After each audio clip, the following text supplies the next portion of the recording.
Hi Sue, I'm going to go ahead and just make a really quick video of kind of some of the changes that I made over the last few days and hopefully their uses.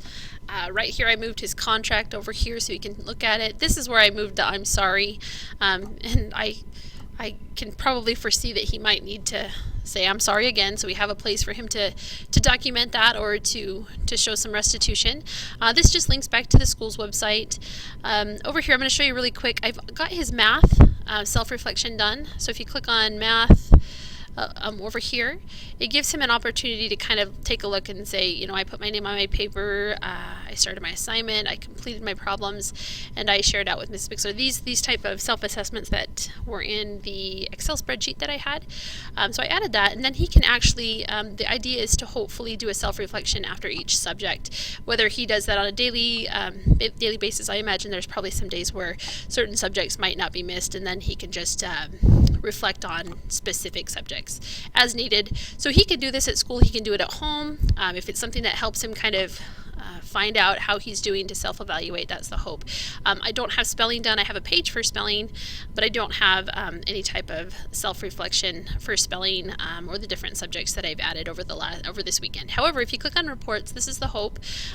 We did some self-reflection on quarter one, looking at how he did. I was able to get into PowerSchool. I had to go and talk to the registrar over at I think it was Stuart got me his password in here. It wasn't working before. So he was able to kind of do some self-reflection on Idaho history, that he does understand it. Hopefully there's no typos in here.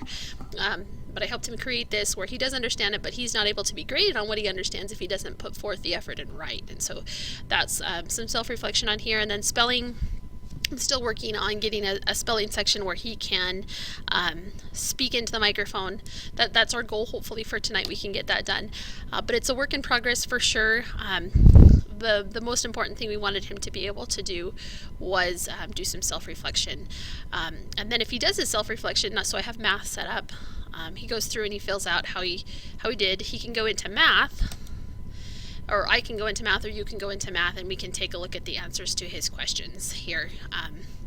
And hopefully it just has a timestamp on it automatically so we can see when he filled it out, and then we can also evaluate maybe trends or different things that we might be able to represent for him to visually see his good days and his bad days, and maybe see some connecting factors that cause these good days, cause these bad days, or I don't want to say cause, but made it more difficult for him to make good choices, and whatever that is, that's still kind of unknown at this point. So that's kind of in a nutshell. And again, I don't have all the subjects done, but my hope is to get spelling, some interactive thing with spelling going.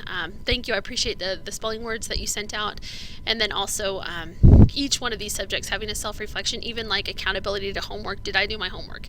And let's see, how many days did you do your homework? I put this first because it would make sense for me to be, that would be the first thing he would self-evaluate, is whether or not he did his homework. And then if we go into reports, once I have it set up, we can look at homework. Okay, he did his homework this many days. And this is all data that he would fill out. And he could do it on a Chromebook too. So, all right, well, I will talk to you soon. Thanks so much. Bye-bye.